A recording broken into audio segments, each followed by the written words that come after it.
Tonight, we're seeing new dramatic images from a deadly UPS plane crash in Kentucky 2 weeks ago. Federal investigators released their preliminary report today.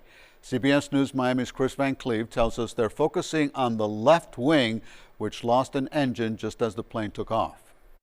Tonight, our first look at what may have caused the tragic crash of UPS Flight 2976. The National Transportation Safety Board released dramatic new images of the moment the aircraft met disaster, taken from a Louisville airport security camera. They show the left engine tearing loose from the 34-year-old MD-11 cargo plane just as it began to lift off the ground, separating with enough force to send the roughly 5-ton burning engine flying over the wing.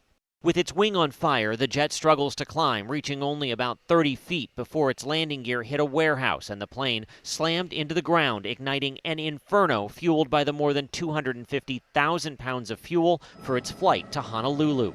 The newly released NTSB preliminary report into the crash that killed 3 on board and 11 more on the ground says investigators found evidence of fatigue cracks in the metal components attaching the engine to the wing. That is a very significant finding right there.